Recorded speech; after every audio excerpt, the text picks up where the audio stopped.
Hadir Ibu Enda sudah. Oh, Ibu Enda sudah. Narasumber kita juga sudah. Baik, kita mulai aja nih, Mas. Boleh? Oke, baik. Oke, kita ulang ya. Tadi ya belum di-record. Assalamualaikum warahmatullahi wabarakatuh. Waalaikumsalam warahmatullahi wabarakatuh. Oke, selamat malam semua para peserta webinar malam hari ini telah hadir dan senang sekali kita bisa berkumpul di malam minggu ini, di Sabtu malam, di acara webinar 3R Read, Review, and Research yang sudah ke-10, dinaungi oleh ICCLR, Indonesian Center for Cognitive Thought Research. Perkenalkan, saya Nindi Fadila sebagai moderator malam ini yang akan memandu kegiatan malam ini nih. Sebelum kegiatan dimulai, mari kita berdoa terlebih dahulu. Berdoa dipersilahkan.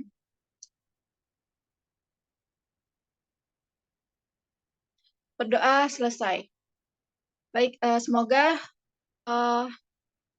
kegiatan malam ini lancar dan aktif begitu ya. Nah, pekan lalu nih kita sudah mereview artikel tentang memberi jeda pada pembelajaran multimedia. Kali ini kita juga masih dengan tema yang sama, yaitu tentang multimedia learning. Kali ini ditambahin agent dan self-explanation, nanti yang akan disampaikan oleh narasumber kita. Namun sebelum itu, mari kita beri kesempatan kepada Chief Scientist of Indonesian Cognitive Law Research, Ibu Enda Rewanawati, untuk membuka kegiatan malam ini. Pada Ibu Enda, dipersilahkan. Terima kasih atas kesempatan yang diberikan. Apa kabar semuanya? Halo. Yuk Sehat. kameranya di-on-kan dulu yuk.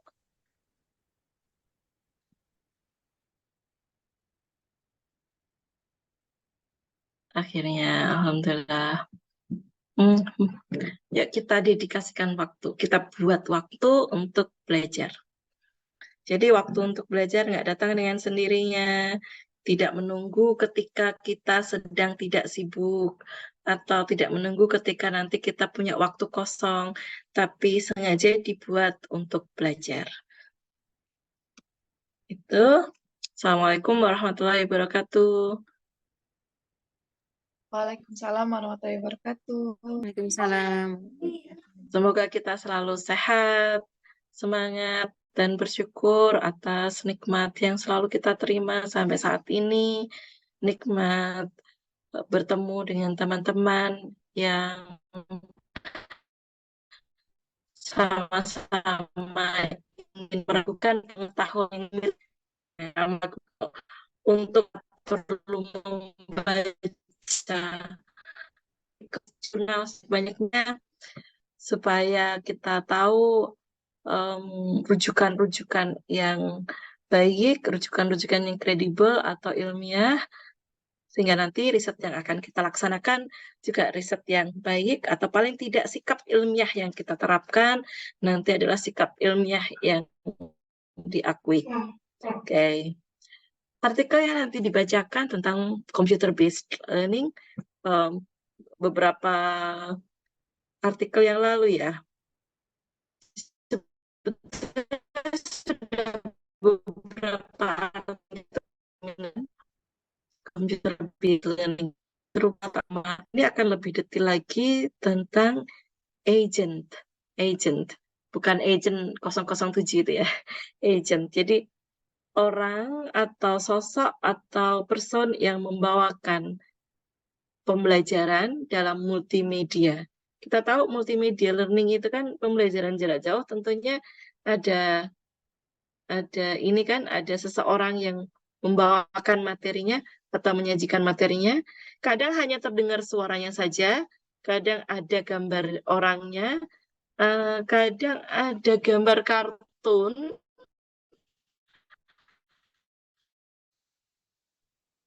atau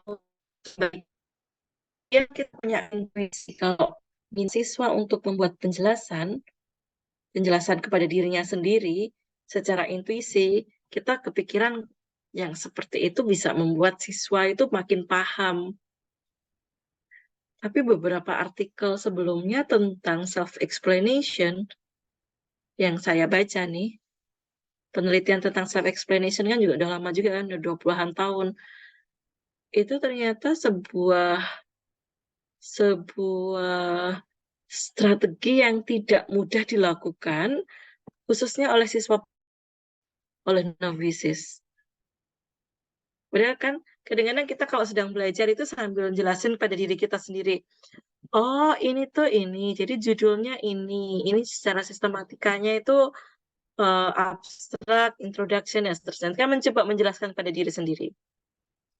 Faktanya dari dari banyak hasil penelitian sebelumnya tentang self-explanation, strategi seperti itu nggak mudah dilakukan oleh siswa. Tapi nggak tahu ya, barangkali ada rujukan yang terbaru atau barangkali memang perlu penelitian lanjutan tentang self-explanation.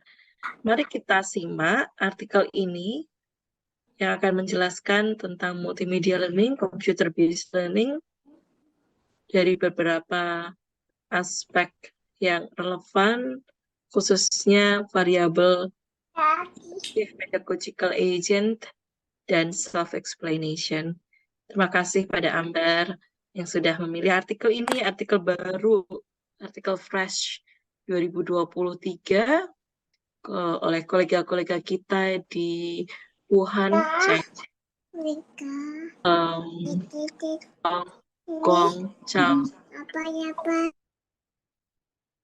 Tanpa berpanjang lebar, saya persilahkan pada Ambar dan teman-teman semua, mari kita diskusikan sebagus apa artikel ini, dan kalau kita lanjutkan di riset berikutnya, apa saja yang bisa kita lakukan. Oke. Baik, ayo kita semangat dong, semangat banget. Semoga dengan kegiatan seperti ini, tesisnya semakin selesai ya. Tesisnya semakin cepat selesai, juga skripsi atau disertasi semakin cepat selesai dan hasilnya baik, tidak sekedar selesai saja, tetapi selesai dengan baik. Oke, terima kasih atas kesempatan yang diberikan untuk pengantar, pembukaan. Saya kembalikan kepada moderator.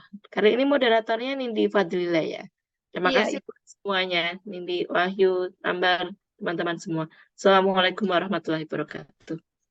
Waalaikumsalam warahmatullahi Waalaikumsalam warahmatullahi wabarakatuh. Terima kasih Ibu atas kalimat pembuka yang harus di-highlight tadi, belajar bukan menunggu waktu luang tapi meluangkan waktu. Begitu ya, Bu?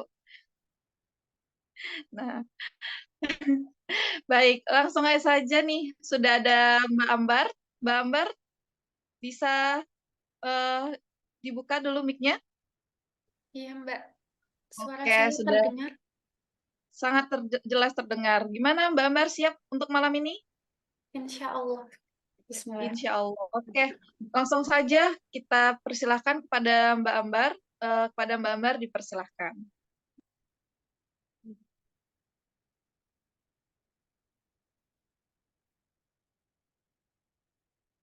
Apa sudah bisa terlihat share screen-nya? Sedang loading. Oke, sudah. Baik, sebelumnya kita flashback terlebih dahulu.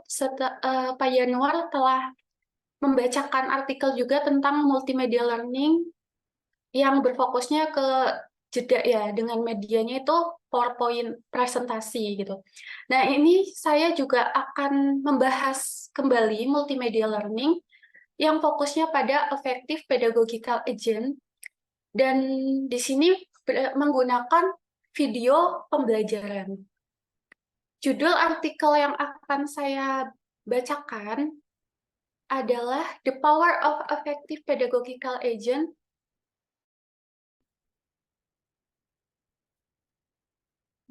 Sudah. Oke, silakan Mbak Ambar, mohon maaf. Oke. Seperti pada artikel pada biasanya, di situ terdapat abstrak.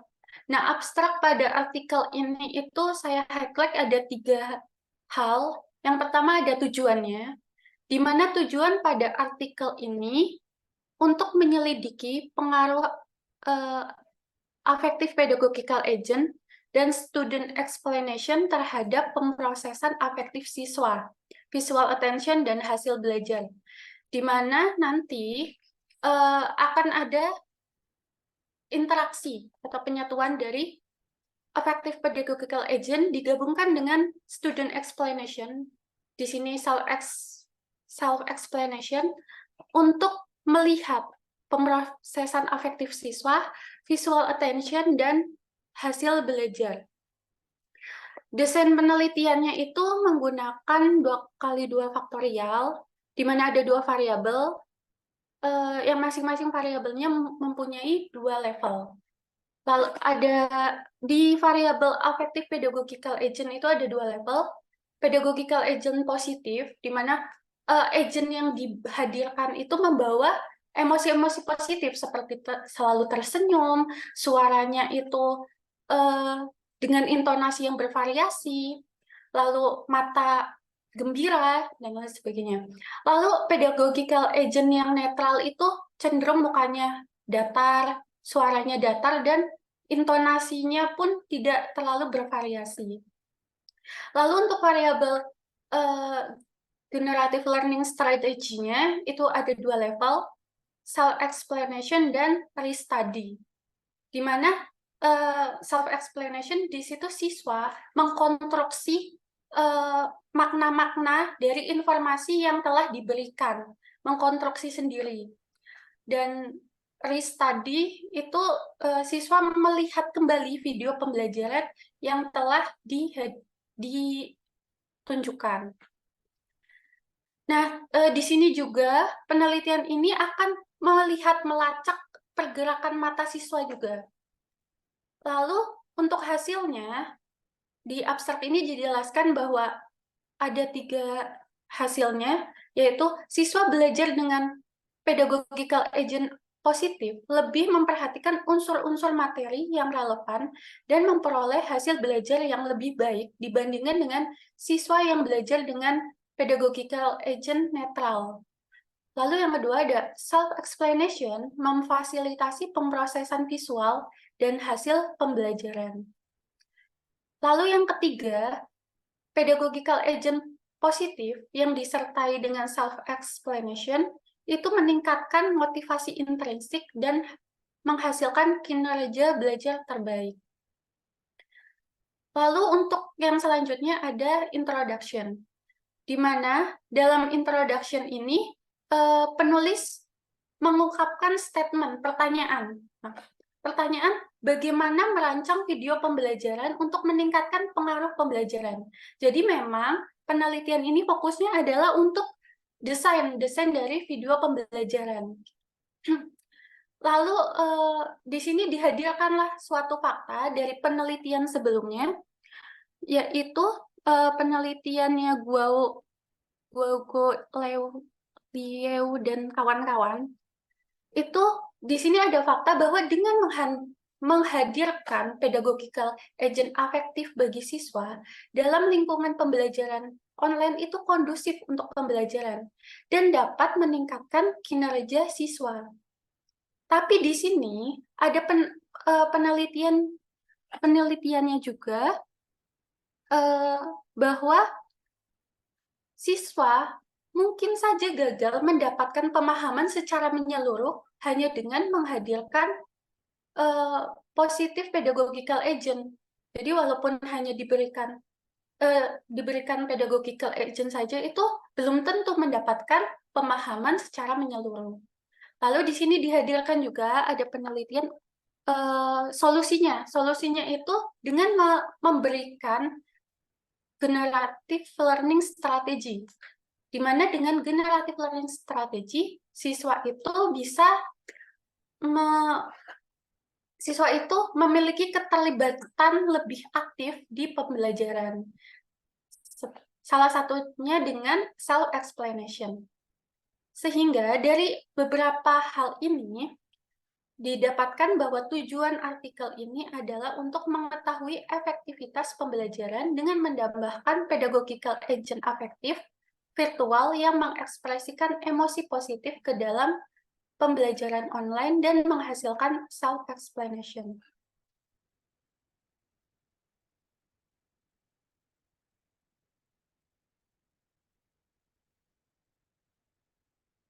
Nah, untuk yang selanjutnya di sini ada literatur review. Ada beberapa penelitian terdahulu tentang pedagogical agent, efektif pedagogical agent. Di sini dijelaskan dulu apa sih itu efektif pedagogical agent.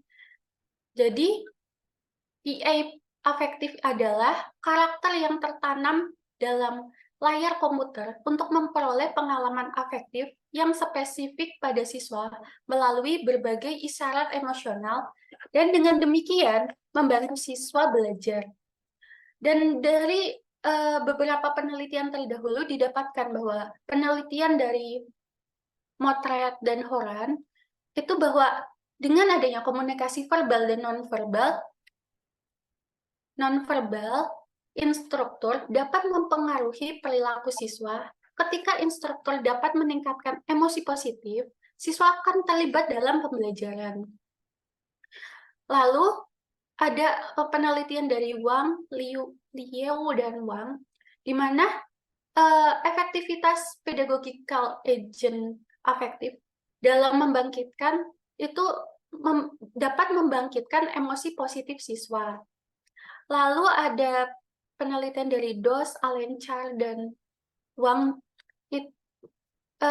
di mana menyimpulkan bahwa efektivitas pedagogical agent afektif dalam meningkatkan motivasi intrinsik. Jadi, pada dasarnya pedagogical agent itu bisa meningkatkan emosi positif siswa dan motivasi intrinsik.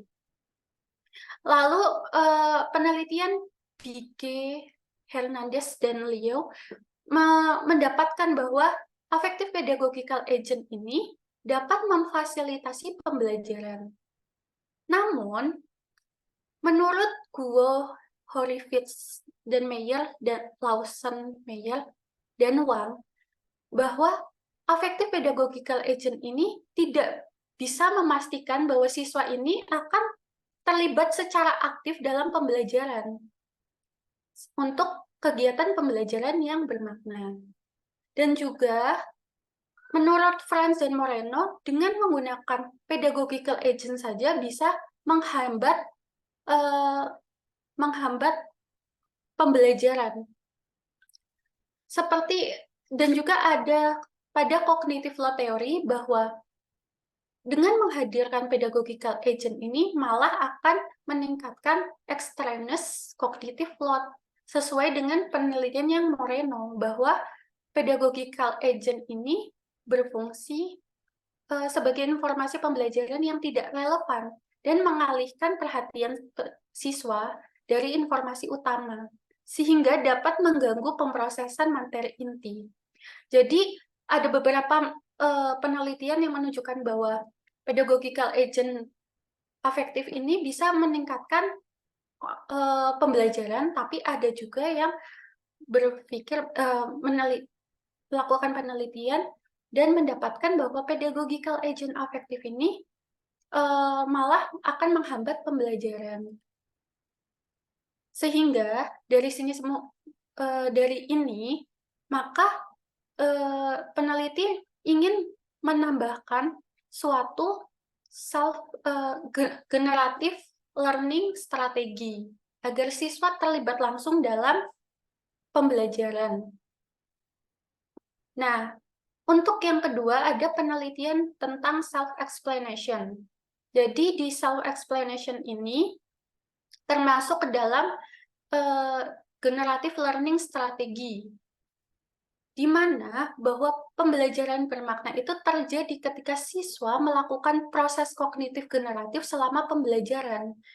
Jadi siswa itu mengkonstruksi sendiri makna dari informasi yang telah diberikan. Nah, salah satunya itu dengan self-explanation, yang menjelaskan isi pembelajaran dengan kata-kata sendiri, dengan tujuan mendorong siswa lebih dalam memahami informasi baru. Penelitian-penelitian tentang self-explanation yang dicantumkan pada artikel ini ada dari Chi, De Koning, Fiorella, Yakub, dan Laknaret. Di situ tertulis bahwa peran self-explanation dalam meningkatkan pembelajaran. Lalu ada Plus, Kaplan, Horowitz, dan Meyer mengungkapkan bahwa proses afektif, misalnya emosi dan motivasi, saling terkait dengan proses kognitif. Dan affective pedagogical agent dapat membantu siswa menghasilkan penjelasan yang lebih berkualitas. Lalu ada penelitian Fiorella, Lawson, dan Meyer. Di situ disebutkan bahwa hanya sedikit penelitian yang menyelidiki pengaruh self-explanation pada video pembelajaran dan sebagian besar penelitian mengabaikan ukuran proses kognitif yang mendasari ketika menilai self-explanation, karena biasanya self-explanation itu pada berbasis teks, dan untuk video itu jarang. Lalu juga penelitian Fiorella Meyer tahun 2015 juga menyatakan bahwa dengan melalui self-explanation, siswa dapat terlibat secara aktif dalam proses kognitif, namun ada keterbatasan dalam mengetahui cara pemrosesan informasi siswa saat pembelajaran self-explanation.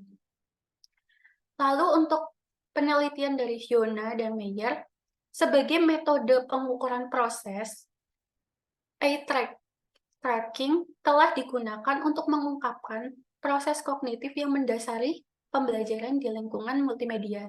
Karena tadi di self-explanation itu ada keterbatasan, bagaimana siswa itu memproses informasi, maka di sini ditambahkan eye tracking yang dapat mengungkapkan proses kognitif siswa. Jadi pergerakan mata siswanya juga akan dilacak. Nah, dari beberapa penelitian dan sebelumnya tentang self-explanation dan affective pedagogical agent, penelitian ini didapatkan tujuannya adalah menyatukan dua teknik untuk mempromosikan pembelajaran bermakna dalam video pembelajaran. Nah, di sini keunikan dari penelitian ini dengan menggunakan tes multi-level, yaitu tes retensi dan tes transfer, dengan ditambahkan eye gaze atau gerakan mata yang mengarahkan perhatian pada informasi yang relevan untuk mengukur proses kognitif. Dan dari tujuan ini didapatkan beberapa teori-teori tentang affective pedagogical agent dan self-explanation. Salah satunya itu adanya teori emosional CATLM atau Cognitive Affective Theory Learning Multimedia. Lalu ada Cognitive Affective Model Learning with Instructional, di mana dijelaskan di situ bahwa affective pedagogical agent yang mengungkapkan ekspresi wajah dengan tersenyum dan antusias dapat mempengaruhi respon emosional siswa dan hasil belajar siswa. Namun hal ini akan ada kontradiksi pada teori cognitive load theory dan interference theory, di mana pada teori ini itu menunjukkan bahwa pedagogical agent positif ini dapat menghambat pembelajaran karena dapat meningkatkan extraneous cognitive load. Lalu juga ada teori generative learning theory, di mana dengan generative learning theory dapat membuat pembelajaran, hasil belajar meningkat. Lalu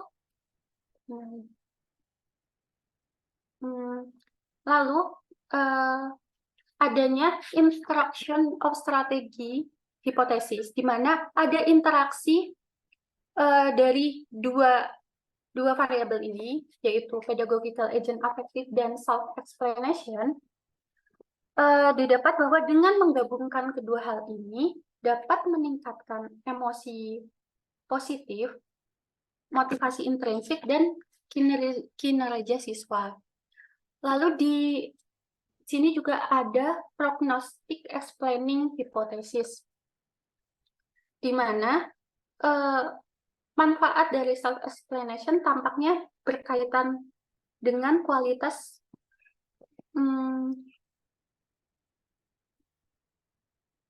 jadi dengan menghasilkan suatu penjelasan yang berkualitas dapat membuat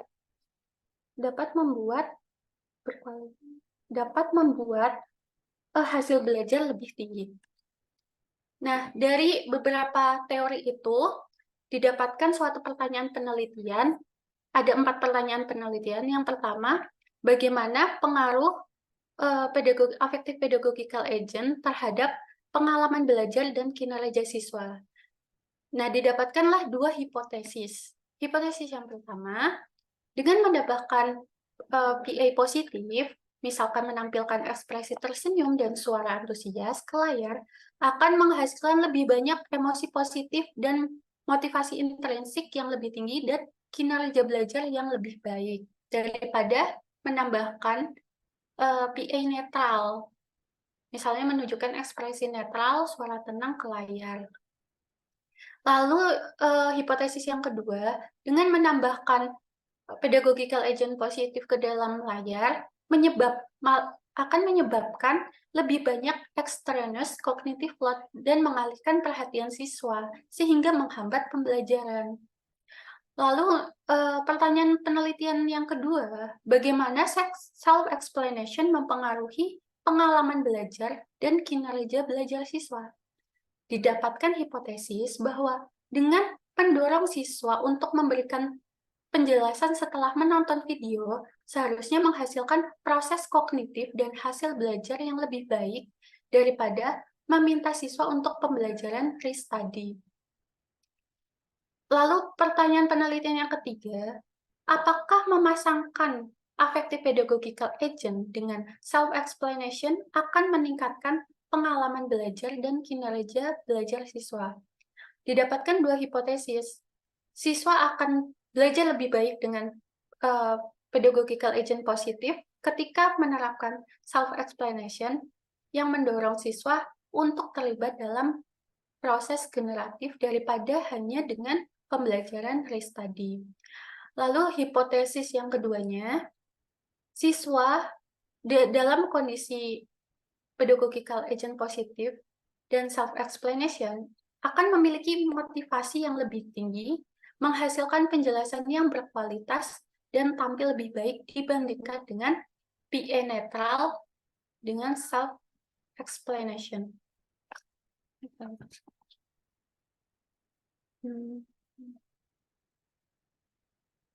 Lalu untuk yang keempat, pertanyaan keempat adalah bagaimana keakuratan self-explanation siswa saat pembelajaran dapat memprediksi hasil belajar. Hipotesisnya adalah kualitas self-explanation berhubungan positif dengan kinerja belajar. Untuk metodenya, peserta diambil 103 sarjana non-jurusan kimia atau biologi, karena di sini materi yang akan ditampilkan adalah materi neuron yang berkaitan dengan kimia dan biologi. Jadi di sini menggunakan yang non-jurusan kimia atau biologi, yang direkrut Central China Normal University. Pesertanya berasal dari tahun pertama hingga tahun senior atau tahun akhir. Usia rata-ratanya adalah 20,35 tahun.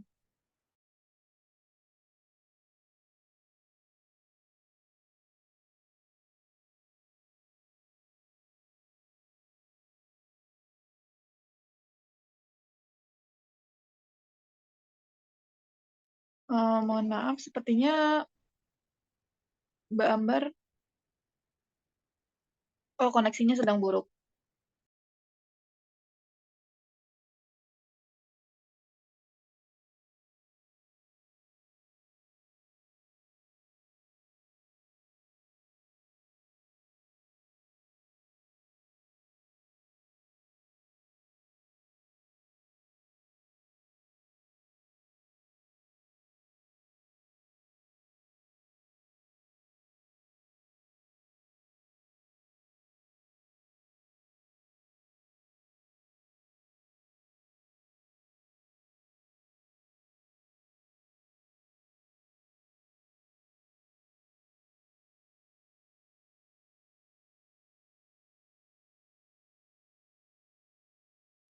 Aduh, maaf. Tadi sampai mana ya? Nanti sampai di usia Kita rata-rata. Oh,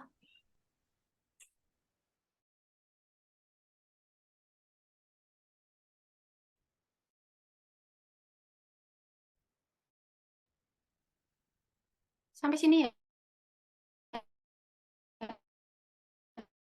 Metode.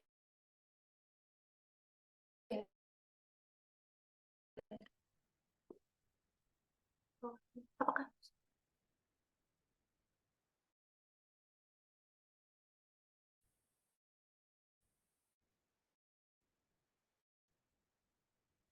apa bisa terdengar suara saya?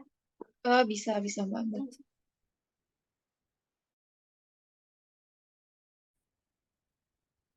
Sampai sini ya metode. Ya, ya. Saya lanjutkan, mohon maaf atas kendalanya.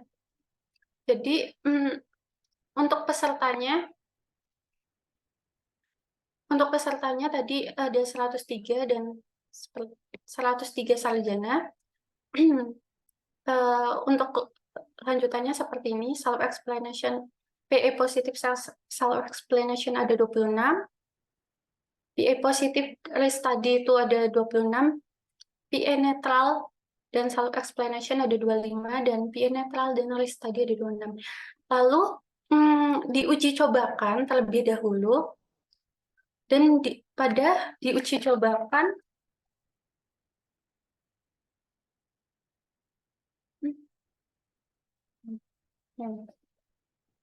diuji cobakan di 40, bukan.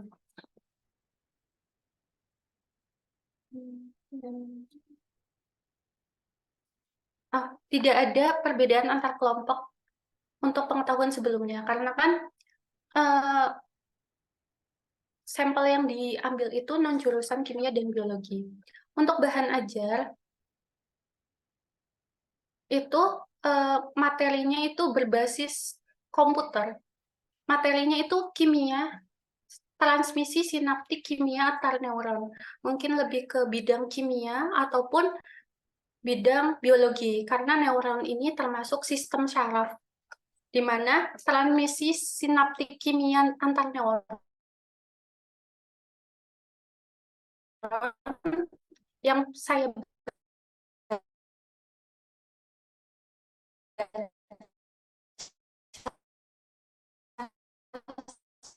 Mohon maaf Mbak Ambar, suaranya terputus.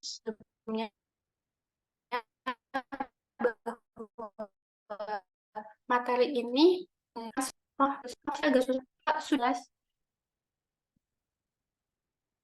Mbak Ambar, mungkin kalau seandainya jaringannya terlalu buruk, bisa off kamera nggak apa-apa. Oh ya, terima kasih. Iya.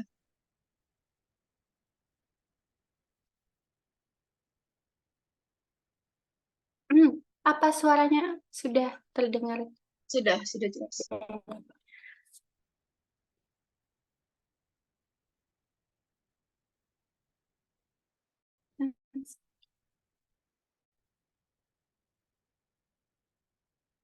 Nah, jadi untuk materinya itu menggunakan transmisi sinaptik kimia antar neuron, di mana materi ini bisa didapatkan mungkin di kimia atau biologi, karena materi ini itu yang saya baca itu adalah sistem saraf di mana transmisi kimiawi sinyal-sinyal antar neuron ke neuron lain yang manfaatnya itu untuk menyimbangkan sinyal otak sehingga membantu mengelola respon otomatis tubuh. Untuk versi pembelajarannya, di mana PE positif menunjukkan ekspresi tersenyum, seperti tersenyum terus-menerus, gerakan wajah ekspresif, tatapan mata gembira, dan suara antusias, di mana suaranya itu perubahan nadanya cukup besar, bervariasi. Lalu, untuk PA netralnya, agen menampilkan ekspresi wajah netral, misalnya tidak ada ekspresi di wajah, dengan suara yang tenang, dan intonasi nadanya tidak terlalu bervariasi. Nah, bahan ajar ini kemudian diuji cobakan ke bahan ajarnya diuji cobakan ke 41 mahasiswa dan didapatkan bahwa hasil uji cobanya siswa yang memandang pedagogical agent positif yang mengungkapkan kebahagiaan memberikan peringkat jauh lebih tinggi. Ini salah satu gambarnya ya, di mana kalau pedagogical agent positifnya ini tersenyum seperti ini. Dan kalau pedagogical agent yang netral itu dengan ekspresi wajah yang datar. Untuk instrumennya, itu ada pretest, skala penilaian subjektif, dan tes pengetahuan. Untuk pretestnya itu ada 10 pilihan ganda dan 4 subjektif, di mana jika siswa mendapatkan nilai yang benar, jawaban benar, mendapatkan 2 poin. Skor maksimalnya ada 31. Lalu untuk skala penilaian subjektif, di mana untuk mengukur emosi positif itu mengadopsi dari positive affect schedule dari Watson et al. Ini seperti ini yang saya dapat dari Watson tentang positive affective schedule. Jadi di sini ada beberapa emosi positif seperti tertarik, bersemangat, kuat, agresif, antusias, bangga, terinspirasi, bertekad, dan lain sebagainya. Ini yang positifnya saja. Lalu untuk cognitive load-nya itu disusunnya oleh Leping dan direvisi oleh Xiao. 4 item mengukur intrinsic cognitive load, 4 item mengukur extraneous cognitive load, dan 5 item mengukur German cognitive load. Dan yang saya cari untuk revisi artikel Xiong ini tidak saya temukan, hanya Leping. Leping ini seperti ini itemnya. Kalau untuk intrinsiknya seperti topik yang dibahas sangat kompleks, kegiatan mencakup rumus-rumus yang menurut saya sangat bagus, dan sebagainya. Lalu untuk extraneous cognitive load-nya seperti petunjuknya tidak jelas, petunjuknya tidak efektif, petunjuk atau penjelasnya menggunakan bahasa yang kurang jelas. Lalu untuk Germanus cognitive load-nya, itu ada kegiatan ini meningkatkan pemahaman saya, kegiatan ini meningkatkan pengetahuan saya, dan sebagainya. Dan untuk motivasi intrinsik, itu kuesionernya self-report motivasi yang terdiri dari 8 item. Ini diambil dari Eason dan Rev, seperti ini. Itu ada seperti ini memicu rasa ingin tahu, ini menarik, ini menyenangkan, dan lain sebagainya. Untuk tes pengetahuannya, ada tes retensi dan tes transfer. Untuk ukuran prosesnya, akan ada pergerakan matanya itu dicatat dengan sistem eye tracking, 3 indeks fiksasi yang digunakan sebagai indikatornya ada fixation count, glance count, dan revisit. Untuk metodenya, lalu untuk aparatusnya, SMI 250 ini agentnya ya, desktop tracker dengan 250 Hz sampling rate dan resolusinya spasial di bawah 0,1 derajat digunakan untuk merekam data pergerakan mata selama pembelajaran. Video pembelajarannya disajikan pada monitor dengan resolusi 160 dikali 1660 dikali 1050 pixel. Pesertanya nanti akan duduk berjarak sekitar 65 cm dari layar komputer dan mengenakan headphone sambil mendengarkan audio. Ambang batas penyaringan fiksasi ditetapkan 100 meter sekon. 100 ms. Lalu untuk coding student explanation-nya, di mana asisten eksperimen menerjemahkan penjelasan lisan ke dalam bentuk tertulis. Kualitas penjelasan lisan yang dihasilkan siswa dihitung berdasarkan jumlah unit konseptual yang tepat dimasukkan siswa dalam penjelasan mereka. Jumlah referensi pribadi, dan sejumlah elaborasi. Siswa menerima 1 poin untuk jawaban yang dapat diterima.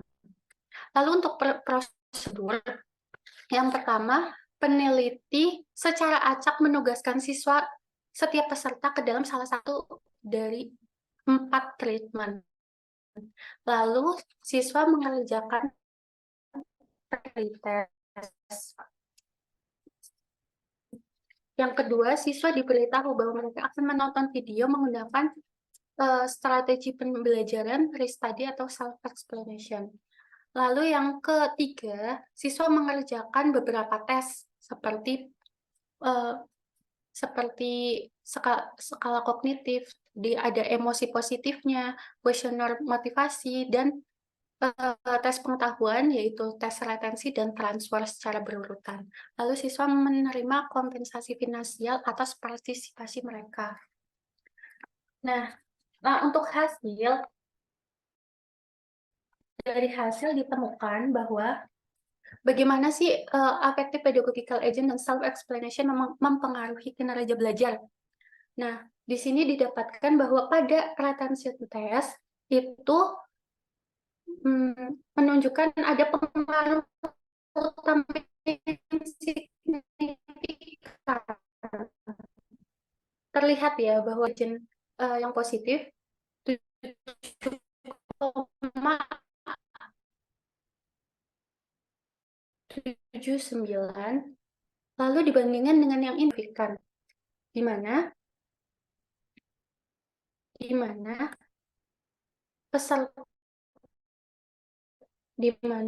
peserta dengan dibandingkan dengan PA netral.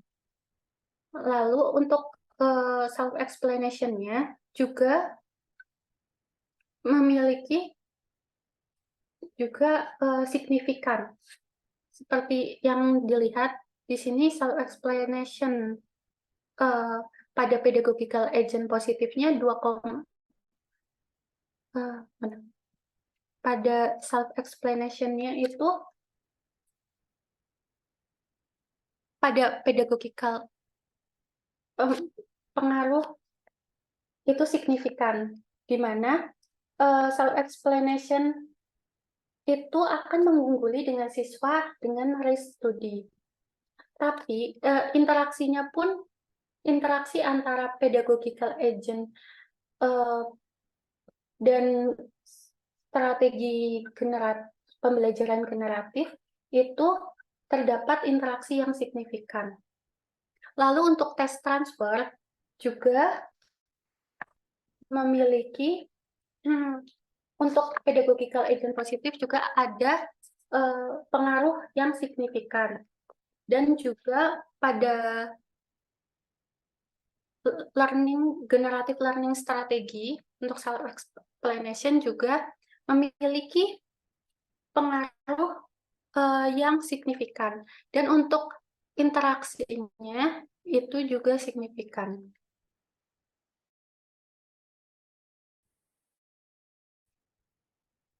Lalu untuk pengukuran yang subjektif. Untuk emosi positifnya, itu tidak ada efek utama dari pedagogical agent afektif. Dan strategi pembelajaran generatif juga tidak ada efek utama. Dan efek interaksinya juga tidak signifikan. Pedagogical agent afektifnya tidak mempunyai efek utama dan pengaruh utama. Dan pengaruh utama dari strategi pembelajaran generatifnya juga tidak signifikan. Namun efek dari interaksi antara pedagogical agent dengan strategi generatif itu mendekati signifikan. Lalu untuk ICL-nya itu tidak ada efek utama dari pedagogical agent dan strategi generatif. Pengaruh interaksinya pun sedikit signifikan. Lalu externusnya, pedagogical agent afektif itu tidak mempunyai pengaruh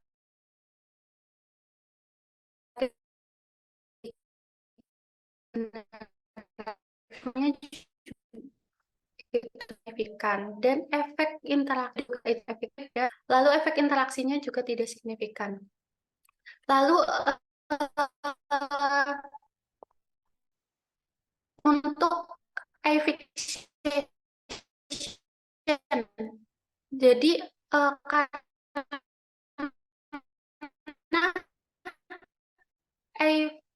fixation-nya itu untuk self-explanation lebih dari deteksi, maka dibuatlah ada weak fixation, weak glance, dan weak revealings, hingga dihasilkan dari pedagogical agent afektif dan strategi pembelajaran generatif.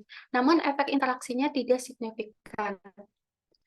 Untuk weak fixation cone-nya ada efek utama signifikan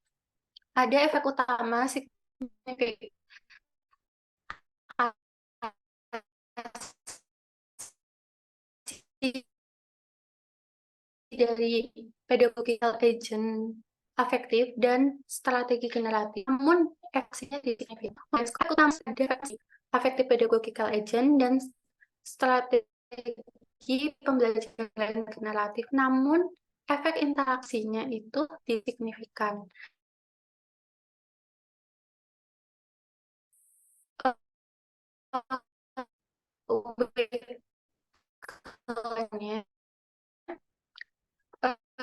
Tidak ada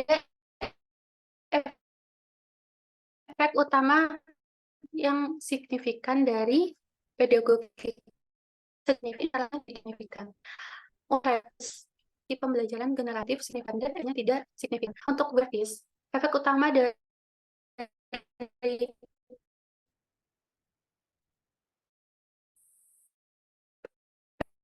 pedagogical agent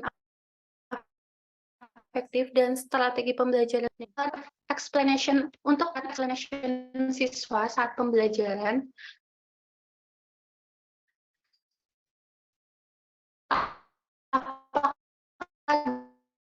dapat memprediksi hasil belajar. Personal reference, konsep elaborasi didapatkan berdasarkan akurasi explain dengan kinerja transfer. Dan untuk diskusi dari penelitian ini didapatkan beberapa penemuan. Yang pertama, pedagogical agent positif itu mengungguli siswa yang belajar dengan pedagogical agent netral dalam hal hasil belajar dan pengukuran efisiensi visual selama pembelajaran.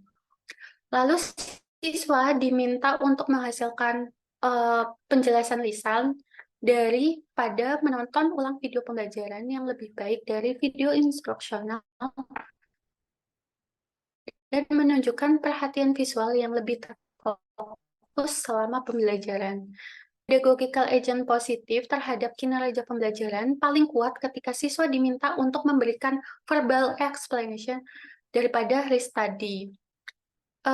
Siswa dalam kondisi PE positif memiliki tingkat motivasi yang lebih tinggi, membangun kualitas penjelasan yang lebih tinggi, dan tampil lebih baik dibandingkan dengan siswa dengan PE netral ketika mereka diminta untuk memberikan penjelasan lisan. Yang kelima, keakuratan self-explanation berhubungan positif dengan hasil belajar. Nah, diskusi yang terperincinya bahwa penelitian ini mendukung hipotesis 1 dan menolak hipotesis 1B, di mana kalau kita ingat-ingat kembali bahwa hipotesis 1A-nya adalah dengan menambahkan pedagogical agent positif dapat menghasilkan lebih banyak emosi positif, motivasi intrinsik, dan kinerja belajar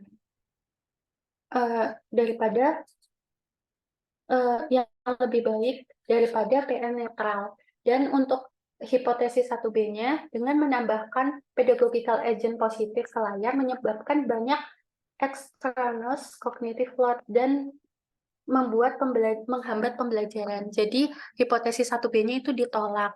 Tapi untuk hipotesis 1A-nya itu hanya pada kinerja hasil pembelajaran secara pengetahuan. Namun untuk efek utama dari PA afektif terhadap emosi dan motivasi itu tidak ditemukan. Nah, ada beberapa alasan yang mungkin menjelaskan tidak signifikannya PA positif ini pada pembelajaran.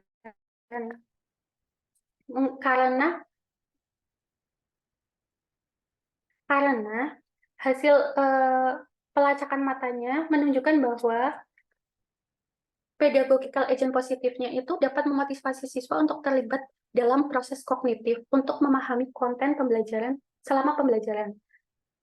Lalu yang kemungkinan kedua, ciri dari pedagogical agent positif dalam penelitian ini dirancang hanya dengan 2 jenis isyarat emosional.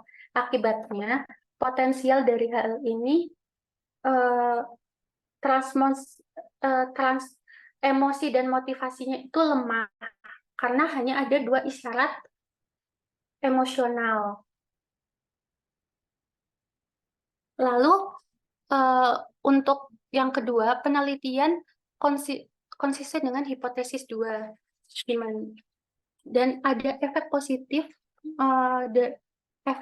dari mendukung siswa belajar untuk terlibat dalam self-explanation mengenai kinerja retensi dan transfer.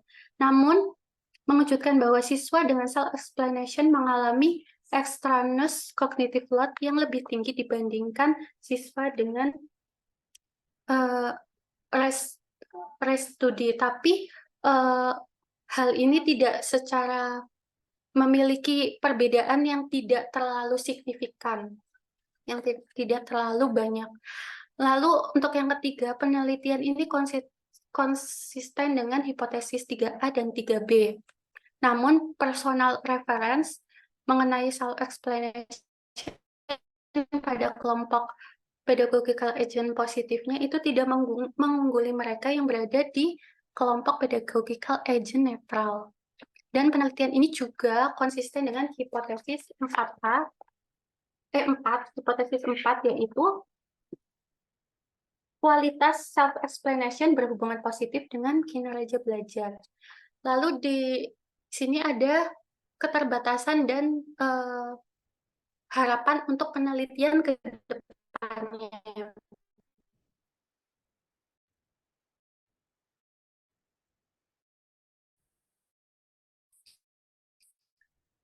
Penelitian ini itu hanya menggunakan 1 video pendek dalam domain biologi, kan?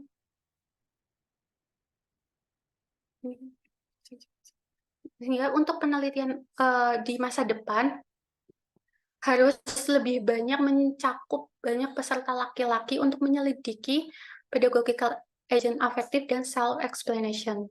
Lalu yang kedua, pedagogical agent afektif dalam penelitian ini dirancang hanya untuk menampilkan ekspresi senyuman dan suara antusias, sehingga untuk kedepannya bisa lebih dieksplorasi afektif pedagogical agent-nya dengan lebih banyak isyarat emosional, baik verbal maupun non-verbal.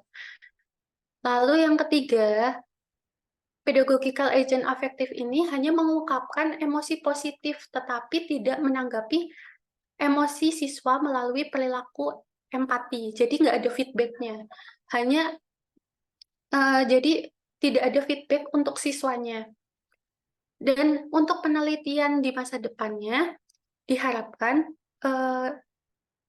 merancang pedagogical agent afektifnya ini dengan mengenali emosi siswanya juga secara real time dan memberikan dukungan emosional yang sesuai untuk membantu siswa mengatur emosi mereka dan tetap terlibat secara konsisten. Lalu yang keempat, petunjuk self-explanation yang disediakan oleh sistem menggunakan agen virtual untuk memberikan pertanyaan reflektif. Dan di masa depan akan menjadi pertanyaan penelitian yang menarik untuk menggunakan affective pedagogical agent untuk memperoleh penjelasan dan memberikan dukungan bagi siswa dalam proses self-explanation. Lalu yang kelima, penelitian ini tidak memperhitungkan tingkat prior knowledge-nya untuk mengetahui apakah pedagogical agent positif dan self-explanation ini bisa lebih bermanfaat bagi siswa yang low prior knowledge dibandingkan siswa dengan high prior knowledge. Sehingga untuk penelitian di masa depan diharapkan dapat menemukan bahwa pedagogical agent positif dan self-explanation lebih bermanfaat bagi siswa low prior knowledge. Lalu yang keenam, teknik eye tracking yang digunakan dalam penelitian ini tidak mengungkapkan mekanisme saraf yang terkait dengan pemrosesan positif pedagogical agent dan self-explanation. Penelitian di masa depan dapat menggunakan teknik baru lainnya, misalnya EEG, fMRI, untuk mengeksplorasi aktivitas otak sehingga membantu mengungkapkan mekanisme mendasari selama pembelajaran. Dan kesimpulannya, penelitian ini menggunakan metode eye-tracking, perilaku empiris menguji efek dari fitur pembelajar dari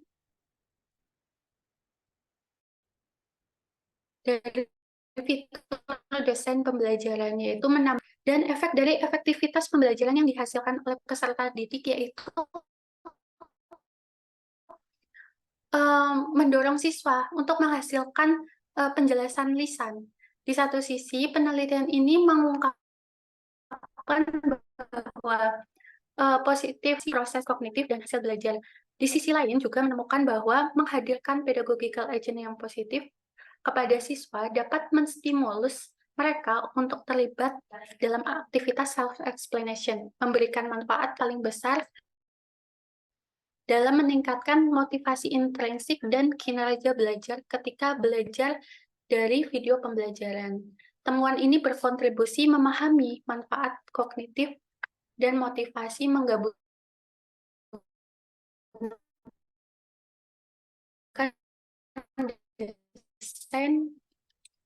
desain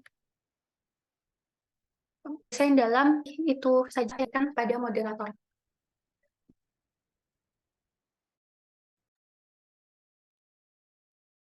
Oke, baik. Terima kasih banyak Mbak atas presentasinya tentang agent dikaitkan dengan self-explanation dan juga tadi ada eye trackingnya ya, begitu. Dimana kalau tadi tentang PA atau pedagogical agentnya itu terdapat bukti-bukti yang saling bervariasi ya. Ada yang mendukung, ada yang tidak, ada yang bisa meningkatkan motivasi, ada yang malah meningkatkan experience kognitif load dan begitu. Lalu pada penelitian ini timbullah ide gimana supaya hasilnya lebih baik, maka ditambahkan dengan si self explanation begitu. Lalu juga untuk melihat pergerakan matanya menggunakan eye tracking, begitu ya Mbak Ambar ya? Iya, Mbak. Oke, baik kepada Ibu Endah. Oh, oke. Mungkin kepada peserta webinar malam ini, apakah ada yang ingin ditanyakan atau mengkonfirmasi atau bisa menambahkan nih pengetahuannya saya tambahkan. Dipersilahkan pada peserta.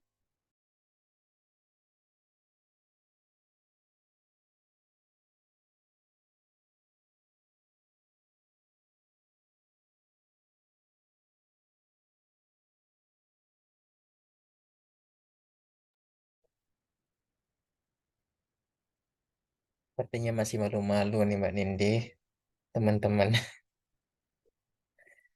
Ya, mungkin dari Mas Wahyu, bagaimana? Ya, saya tadi sedikit tertarik tentang bahwasanya pedagogical agent itu dapat meningkatkan experience cognitive load ya tadi ya. Padahal kalau kita sekilas kemarin melihat penelitiannya Mayer, yang dibahas oleh Mbak Nindi itu salah satunya kan memberikan pedagogical agent ya Mbak Nindi ya, Iya, ada. yang dengan suara lembut itu loh. Nah, Eh, apakah bukan, apakah ya. apakah ini bertentangan dengan self efficacy atau sebenarnya self efficacy itu bisa di-upgrade dengan yang ini? Menurut Mbak Nindi gimana tuh? Nah, kita sharing-sharing aja nih, santai. Oke, kalau misalnya kalau menurut saya tadi kan ada dijelaskan nih sama Mbak Ambar di awal eh di awal tadi kalau misalnya ada malah meningkatkan external cognitive load karena perhatiannya terpecah. Mungkin di situ jadi adanya split attention. Mana siswa yang harusnya mengelola informasi yang penting, tapi karena adanya agent ini, jadi malah memperhatikan si agent, bukan mengelola informasi. Begitu ya Mbak Amar ya? Iya, Mbak. Nah, kalau menurut saya, agent di sini ini tampilannya orang atau animasi ya Mbak Ambar? Eh, kalau yang tadi ditampilkan itu, kalau di artikel ini sih animasi, Mbak.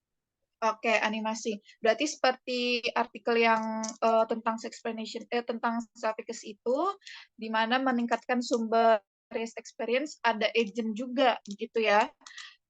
Tapi dalam bentuk animasi. Nah, mungkin di sini perlu dikaitkan juga dengan teori dari multimedia learning. Yang kita tahu banyak syarat-syarat yang harus dipenuhi bagaimana penyajian multimedia learning itu, penyajian pembelajaran berbasis multimedia itu banyak syarat yang harus dipenuhi. Salah satunya adalah menghindari adanya split attention begitu. Jadi mungkin saja hal yang bisa meningkatkan externess itu mungkin saja tidak memperhatikan dari multimedia learning-nya gitu. Kalau dari Mbak Ambar nih gimana? Iya, mungkin seperti itu. Dan di penelitian ini pun akhirnya kan menolak hipotesis tersebut. Hipotesis bahwa dengan menghadirkan pedagogical agent afektif itu akan meningkatkan extraneous cognitive load. Jadi kalau pada penelitian ini memang ditolak adanya hipotesis tersebut. Ya, akhirnya terbukti di sini kalau bisa malah bukan meningkatkan si external cognitive load ya, tadi malah meningkatkan hasil belajar dan juga motivasi intrinsicnya juga tadi ditingkatkan seperti itu. Mungkin saja bisa kita telaah juga hasil yang meningkatkan si external cognitive load itu bisa kita telaah apakah dia sudah dengan benar menyajikan pembelajaran multimedia begitu. Gimana nih Mas Wahyu?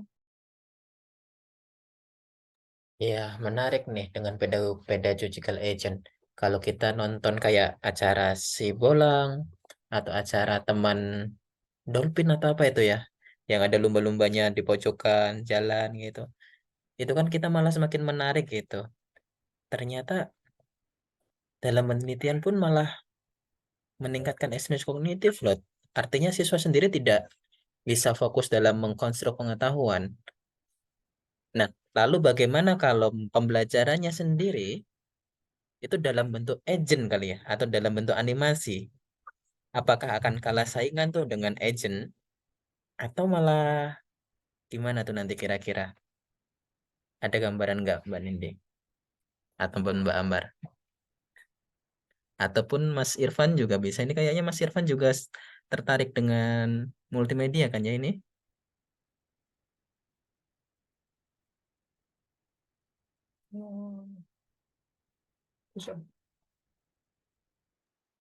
Nah, kalau misalnya tadi apakah bisa diganti dengan animasi? Mungkin bisa saja. Itu pembuktian itu bisa kita lakukan dengan penelitian tentunya ya. Eh, yang perlu diperhatikan bahwa dalam multimedia learning itu adalah bagaimana penyajian informasi pembelajaran yang merupakan tujuan kita, bukan sebagai tujuan samping. Dan malah kita meng-highlight animasi-animasi yang mungkin saja menambah muatan kognitif di working memory kita. Seperti itu. Mungkin dari Mbak Ambar, peserta lain, Mas Irfan, Mangga, Mas Ibrahim bisa menambahkan. Mbak Nindi izin masuk. Oke, silakan. Mbak Ambar, sebelumnya saya ingin bertanya, sebenarnya agent di sini itu untuk anggota tubuhnya itu bergerak tidak?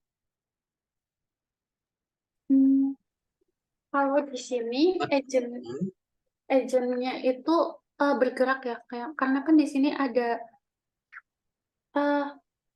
di sini video pembelajaran, dan kalau untuk bergerak atau tidaknya untuk di sini tidak dijelaskan sih, tapi mungkin di sini hanya dijelaskan bahwa agent di sini menampilkan suara.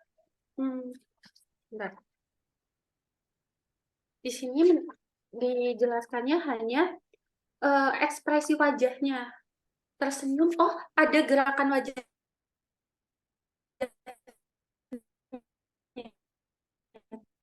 gerakan wajah ekspresif, gesturnya ada signaling atau enggak, itu tidak dijelaskan di sini.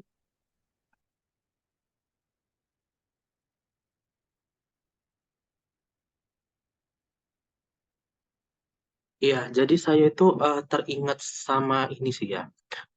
Kalau di TV itu kan biasanya kan ada ya bahasa isyarat seperti itu. Kalau bagi saya sendiri gitu ya, ini hanya pengalaman pribadi aja, bukan dari penelitian eksperimental seperti itu. Bagi saya dengan adanya gerakan gitu, gerakan anggota badan itu bisa apa ya, mengalihkan perhatian kita gitu. Yang seharusnya kita itu memproses informasi yang relevan untuk konstruksi skema, karena adanya gerakan itu jadi membuat kita lebih tertarik untuk melihat informasi yang sebenarnya itu tidak terlalu penting gitu untuk kita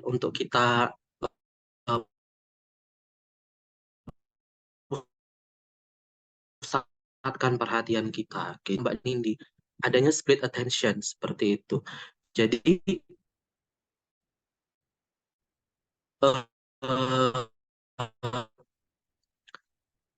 perhatiannya si siswa gitu kan, itu jadi meningkat gitu. Seperti itu. Kira-kira bagaimana ya?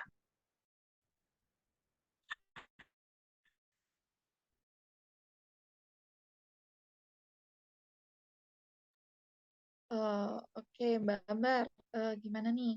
Kalau tadi apakah dia bergerak atau tidak, mungkin di artikel tidak dijelaskan. Tapi tadi di awal ada bilang gini, menampilkan the logical agent yang tersenyum dan suara yang lembut. Sedangkan yang PA normal, netral adalah dengan wajah yang datar. Jadi mungkin di situ pergerakannya hanya di sekitaran wajah, mungkin seperti itu ya Mbak Ambar ya. Coba boleh konfirmasinya.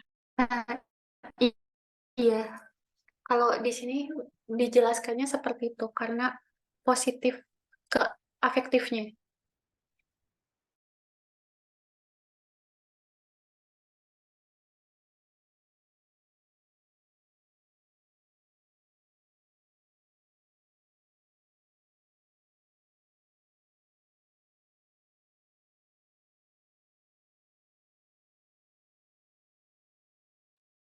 Oke, gimana tadi Mas Irfan bahwasannya ada bukan animasi ya tadi kalau dari berita ada suatu gerakan malah menjadinya kita tidak fokus dengan informasi yang disampaikan tapi malah fokus pada seseorang yang memperagakan seperti itu ya Mas Irfan ya. Ya kurang Padahal lebih seperti itu sih Mbak. ya padahal kedua informasi itu adalah sebenarnya ya penting untuk kita, di mana kalau yang pergerakan itu kan sebenarnya diperuntukkan bagi seseorang yang tidak bisa mendengar seperti itu ya. Namun kalau informasi yang disampaikan oleh pembawa berita adalah bagi kita yang untuk mendengar. Namun terkadang mungkin jadi salah fokus begitu ya Mas Irfan ya jadinya. Nah, oke. Ini sepertinya sedikit apa ya? Hmm, sedikit berbeda begitu ya. Kalau ini kan penyajian dalam pembelajaran, di mana multimedia di sini, pergerakan di sini adalah sebagai untuk membantu penyampaian informasi bagi peserta, bagi partisipan yang sama gitu ya. Artinya sama di sini, sama-sama bisa mendengar lebih jelas. Sedangkan kalau yang di berita tadi adalah peruntukan yang berbeda seperti itu. Namun benar kata Mas tadi, jangan-jangan animasi yang digunakan itu, pergerakan yang digunakan itu malah bisa mengganggu, bisa dibilang gitu ya, mengganggu bagi partisipan. Dalam pembelajaran ini bisa saja animasi yang tidak dibutuhkan malah menjadi mengganggu. Begitu. Oke, Mbak Ambar bisa ditambahkan?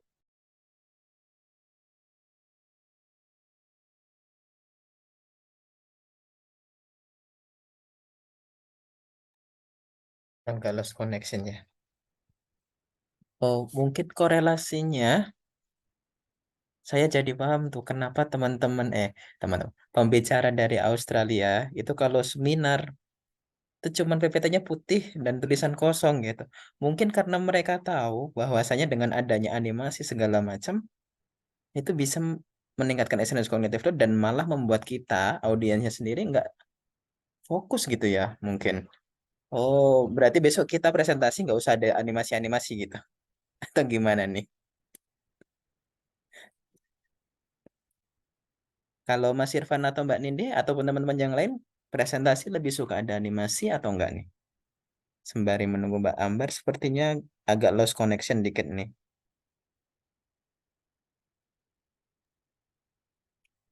Kalau saya sih tidak ya Mas ya, apalagi kalau animasinya itu yang nggak relevan gitu ya dengan materi yang sedang dipresentasikan oleh presentatornya gitu.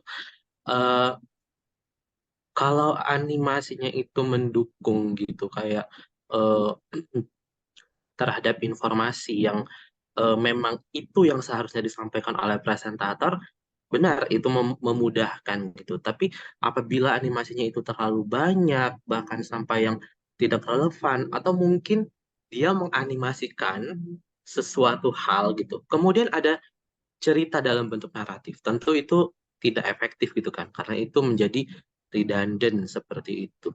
Nah, mungkin kalau dikatakan efek animasi itu selalu efektif atau tidak, mungkin ada beberapa hal kondisi seperti itu. Seperti yang tadi saya katakan bahwa kalau itu memang mendukung atas penjelasan, misalkan si presentator ini sulit gitu menjelaskan sesuatu hal seperti itu. Nah, mungkin animasi itu bisa menjadi apa ya? Alternatif gitu, alternatif untuk menjelaskan oh kira-kira itu seperti ini gitu. Tapi kalau animasinya itu sudah yang terlalu berlebihan, bahkan hingga redundant seperti itu, mungkin itu ya menjadi tidak efektif seperti itu. Cuman kalau misalkan apa ya, seperti ini, seperti hmm, siapa peneliti yang dari Australia itu yang tentang self efficacy Mbak Dindi? Saya agak lupa. Hanham. Hanham, sorry. Nah, Jose. kalau Hanham kemarin kan di iCreams itu kan ini ya berwarna biru, terus juga tidak ada animasi apapun gitu. Nah, itu justru meningkatkan ini sih konsentrasi saya gitu terhadap materi yang disampaikan oleh Hanham itu gitu. Karena memang sama sekali tidak butuh gitu, tidak butuh animasi. Nah, mungkin ketika animasi itu ada, itu malah jadi apa ya, mengalihkan perhatian saya gitu. Mungkin dia buat animasi ada siswa di sekolah, lantas saya berpikir apa yang dilakukan siswa ini ya di sekolah ya? Apakah dia belajar? Apakah dia bermain dengan temannya seperti itu?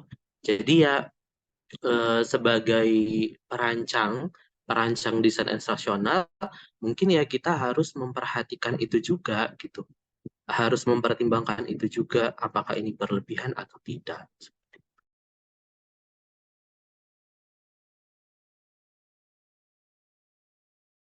Mhm. Setuju sih. Gimana kalau Mbak Nindi tuh? Ya, sudah setuju. Itu kan sudah yang saya bilang ya sebelumnya, bahwasannya dalam merancang multimedia learning itu ada banyak sekali hal-hal yang perlu diperhatikan. Tidak hanya sebagai kita menampilkan sebuah video, kita menampilkan sebuah presentasi melalui PPT, ataupun platform lain seperti itu. Tapi bagaimana informasi itu sampai, itulah yang harus di-highlight, tujuan utama kita, begitu ya. Bukan animasi. Gitu. Ada banyak sekali, sebenarnya ada 12 syarat bagaimana multimedia learning itu bisa kita bilang bisa lebih efektif ya. Dan itu seringkali banyak yang tidak memahami itu gitu. Mungkin lain kali setelah ini kita akan bahas tentang 12 syarat ya, 12 syarat bagaimana menampilkan si multimedia learning gitu. Oke, selanjutnya mungkin yang lain dari Mas Ibrahim.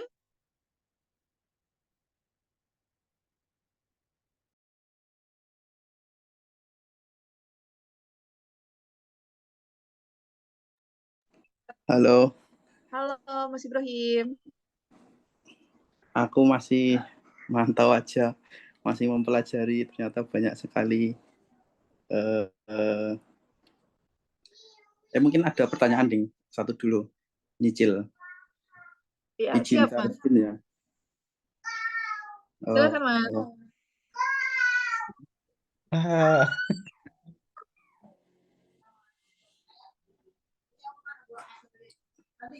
Layar saya kelihatan enggak ya? Terlihat Mas. Mungkin teman-teman ada yang tahu mana ya tadi ya?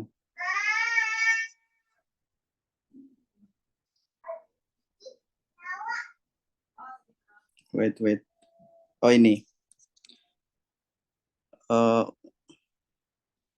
Ini kan untuk intrinsic motivation nggak ada yang signifikan, intrinsic cognitive load main efeknya nggak signifikan kecuali yang interaction effect, tapi di sini marginally, padahal nilainya adalah 0,57 ya. Mungkin ada yang tahu maksudnya marginally signifikan itu apa gitu.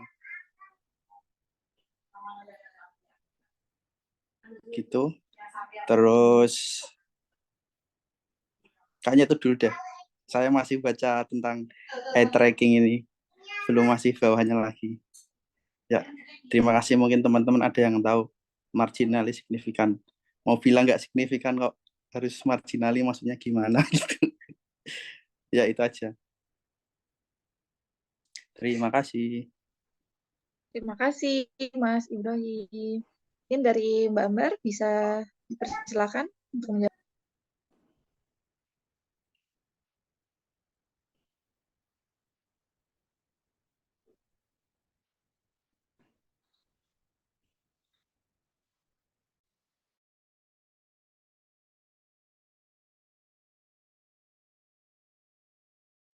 Yang marginal itu ya,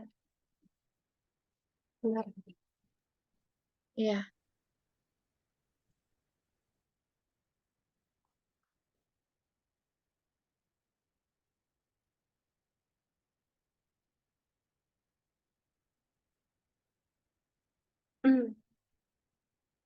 Nah, itu juga saya masih belum terlalu paham, Mbak.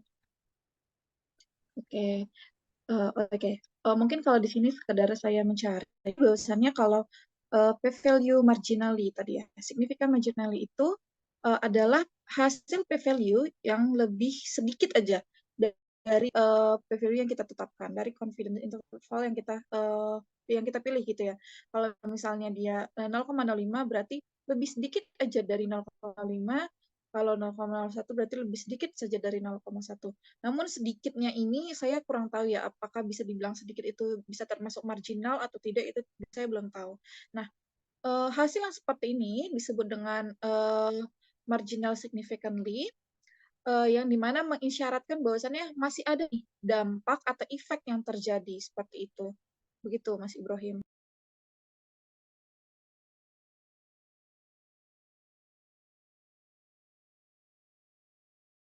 Mungkin tadi Mbak Ambar yang marginal signifikan itu berapa?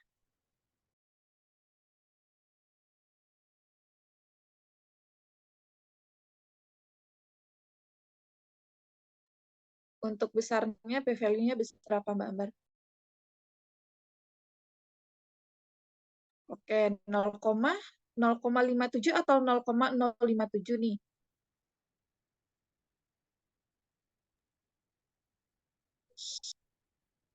0,057. 0,057.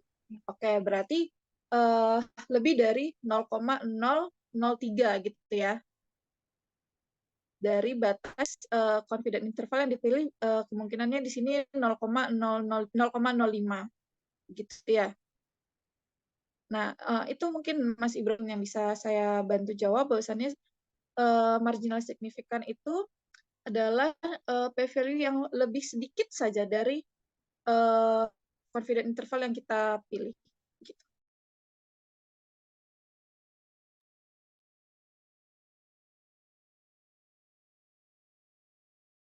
Mungkin ada tambahan dari Mas Irfan atau Mas Wahyu? Belum kalau sekarang. Oke, bisa dilanjutkan Mas Ibrahim?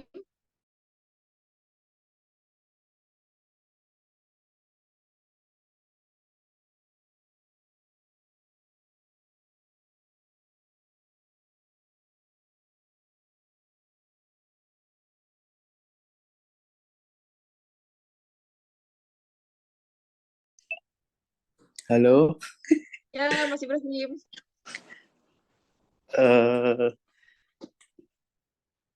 Kalau tadi baru tentang learning performance ya. Iya, Mas. Berarti karena coba saya share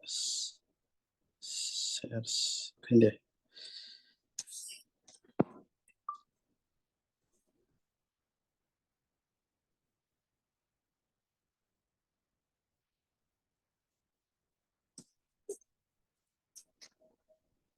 Oke. Kalau dari saya, Bu Eda masih nggak ya? Kayaknya Bu Enda nih sedang terputus nih jaringannya, Mas Oke, Ibrahim. oke. Dilanjutkan aja ya. Tadi udah Silakan, learning Mas Ibrahim. performance. Teman-teman tadi udah bahas semuanya hasilnya sesuai dengan hipotesis kecuali yang restudy. Kalau bagi saya nanti ini perlu penelitian lebih lanjut ya. Kenapa di generate tadi ya, di bagian generate, di bagian generative learning strategi kan antara self explanation sama race study. Nah, baik di bagian atas maupun yang bagian bawah retention atau transfer, saya tidak menemukan bahwa race study itu ketika dibandingkan dengan yang self explanation itu signifikan gitu. Next risetnya adalah race study-nya. Karena kan kalau di cognitive load self explanation itu kan seperti German cognitive load ya, diberikan siswa disuruh untuk memberikan oral explanation, memang itu akan menghasilkan external cognitive load yang lebih tinggi, tapi external cognitive load itu yang lebih tinggi berakibat positif terhadap hasil pembelajaran. Makanya saya konfirmasi di bagian cognitive load, ternyata memang untuk external cognitive load di sini tetap signifikan. Berarti kan sesuai dengan penemuan-penemuan penelitian sebelumnya ya. Kalau yang lainnya intrinsik dan lain-lain itu non signifikan. Terus itu saja, malah lebih cenderung ke penelitian ya bukan penelitian kognitif, karena kalau dilihat secara kognitif load malah banyak yang tidak signifikan, tapi ya nggak apa-apa. Hasilnya ini bagus banget. Kemudian yang tentang attention ya, ini saya belum selesai sih bacanya. Coba kita baca bareng-bareng. Nah, untuk yang eye fixation yang pakai alat itu kan ada fixation count, ada weight fixation, ada glance count.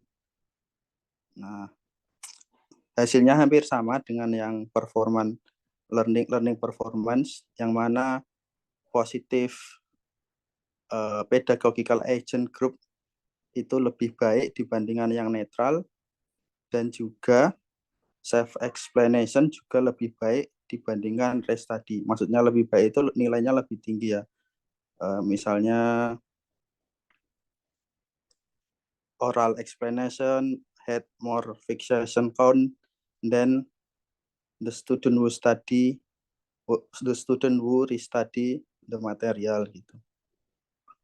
Artinya kalau dilihat dari attention, positif PA itu membuat siswa lebih tertarik ya, lebih perhatian dengan video yang ditampilkan daripada video yang netral ataupun suruh belajar kembali. Nah, sayangnya di Indonesia belum ada alatnya ini untuk mengukur eye tracking. Kemudian yang berikutnya adalah akurasi. Kan tadi self explanation kan siswa diminta untuk memberikan oral explanation ya. Nah, kemudian oral explanation itu apa istilahnya tadi itu ditulis di dalam teks, kemudian nanti ada 2 orang yang menilai oral explanation yang disampaikan oleh siswa.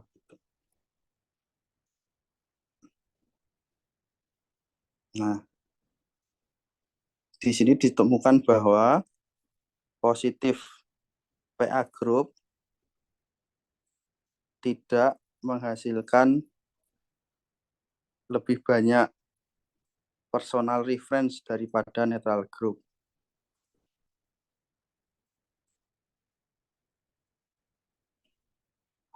Artinya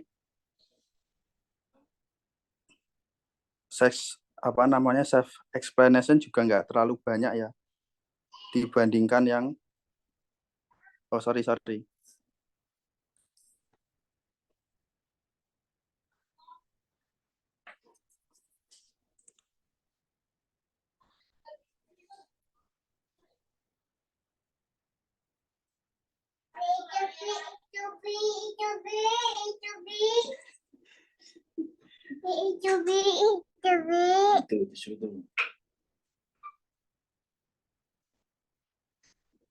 Oh ya. Kalau dilihat berdasarkan pedagogical agent, tidak ada perbedaan yang jauh antara positif maupun netral. Karena kan dilihat cuma dari satu sisi ya, dari sisi positif atau negatifnya pedagogical agent. Tapi kalau dilihat dari generatif, karena self-explanation itu adalah bagian dari generatif proses, termasuk case study, maka positif pedagogical agent memberikan konsep yang lebih banyak daripada yang netral. Ini. Jadi, pertama, dilihat dari PA, entah itu positif ataupun netral, di mana hasilnya sama. Ya. Kemudian kedua, dilihat dari generatif proses, di mana positif PA menghasilkan lebih banyak konsep daripada netral PA. Artinya di sini kan PA yang plus SE sama non-PA yang plus SE. Maka hasilnya kan searah dengan temuan yang awal tadi, di mana positif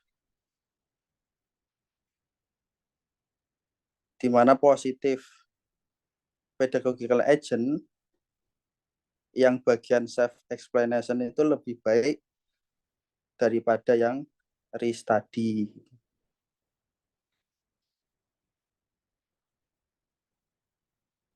Selanjut,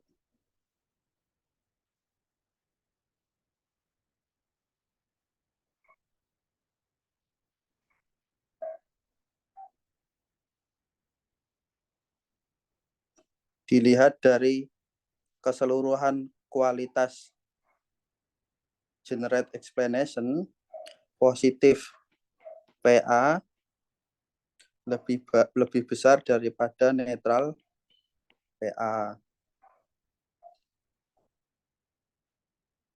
Oke. Berarti kalau menurut saya dari poin 4.4 ini dilihat dari seberapa banyak siswa memberikan penjelasan ketika melihat video yang ditampilkan adalah self-explain pada grup yang menggunakan self-explanation, artinya yang generate tadi, bagian dari generate group, itu memberikan explanation lebih baik, konsep yang lebih banyak, dan otomatis keseluruhan penjelasannya itu lebih baik daripada kelompok yang netral. Bisa dipahami nggak? Halo? Bisa, Mas. Ya, bisa Mas. Tak kira pada tidur sini ini. Enggak.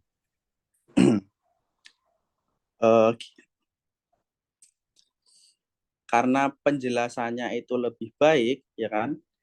Dia menjelaskan lebih baik, walaupun itu meningkatkan extraneous cognitive load, tapi efeknya untuk pembelajaran juga meningkat. Jadi benang merahnya seperti itu. Kalau berarti inti dari paper ini adalah menunjukkan bahwa positif pedagogical agent itu lebih baik daripada netral, kemudian self-explanation lebih baik daripada restudy, dilihat dari performance, kemudian dilihat dari cognitive load, itu hampir dikatakan sama saja karena sebagian besar tidak signifikan, kecuali extraneous cognitive load dari self-efficacy, bagian dari generate group, itu memang lebih tinggi daripada yang restudy. Kenapa? Karena berdasarkan penelitian-penelitian sebelumnya, self-explanation menghasilkan lebih tinggi extraneous cognitive load, tapi berpengaruh sebaliknya terhadap hasil pembelajaran. Makanya disebut German cognitive load. Kemudian dilihat dari apa tadi? Dilihat dari attention ya, ketika menggunakan alat itu, baik di grup yang menggunakan positif pedagogical agent dan grup yang menggunakan self explanation itu memberikan perhatian yang lebih dibandingkan netral pedagogical agent dan restudy. Kemudian dilihat dari akurasi student explanation, positif pedagogical agent juga menghasilkan akurasi penjelasan yang lebih baik daripada netral pedagogical agent. Ya kan? Apalagi yang bagian self explanation.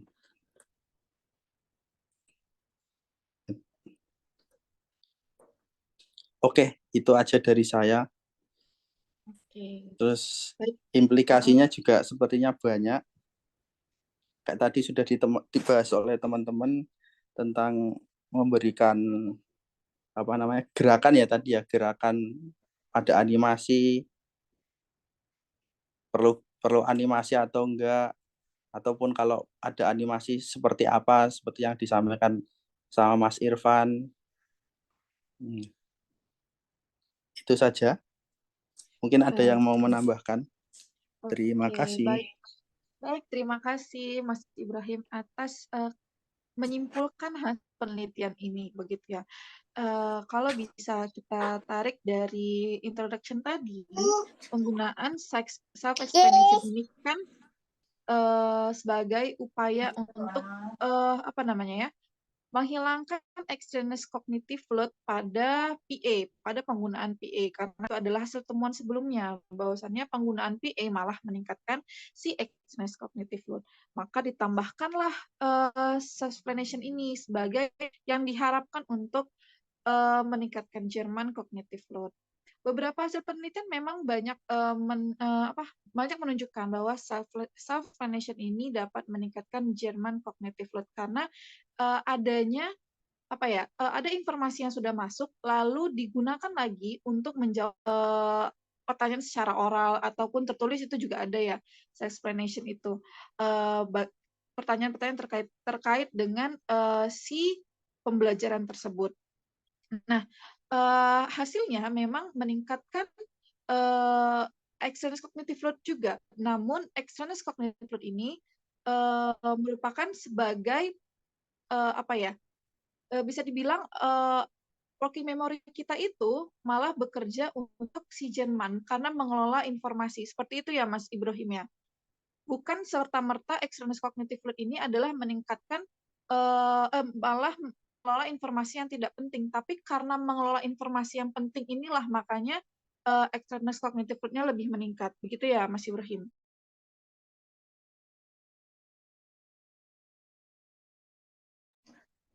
Ya, betul sekali, Mbak.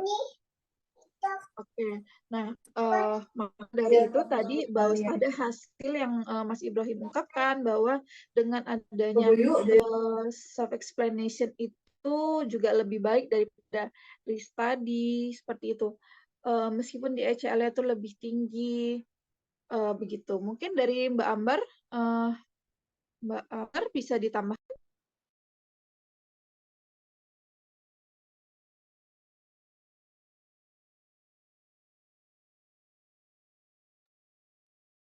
Yes, yes, setuju.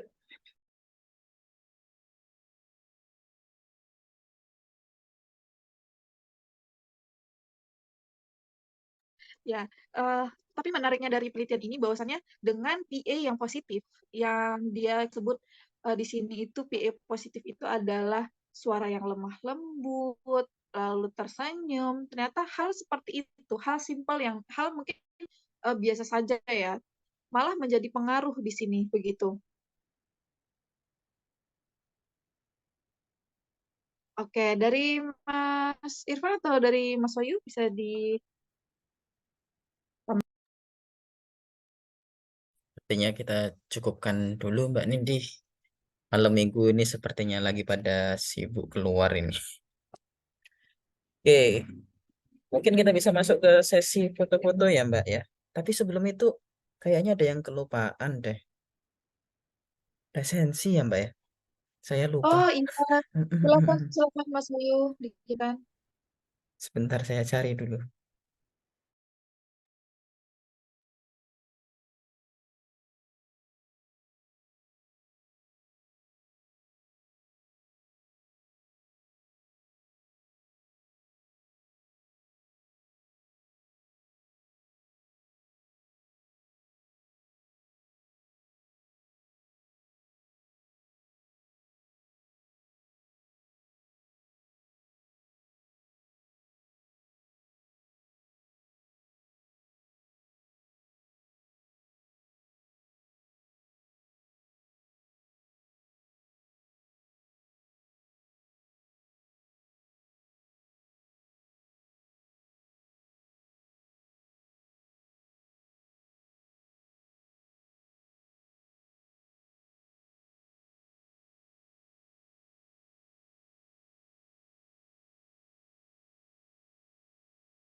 Sembari mengisi, kita bisa lanjut ke sesi foto-foto, Mbak Nindi. Oke, silakan, Mas. Oke, yuk teman-teman yang bisa, mari dibuka dulu kameranya. Wah, ini ada Ibrahim Kusuma Junior nih. Halo.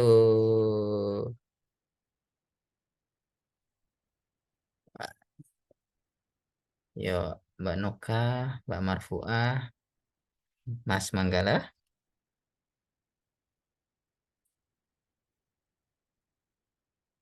Ada lagi yang ingin online? Yuk, sebisa mungkin. Sembari menunggu, saya sambil menghitung. Dalam hitungan ketiga, saya ambil fotonya. Oke? 1, 2, 3.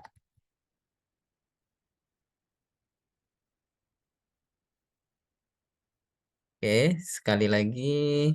Sebentar. Ya, 1, 2, 3.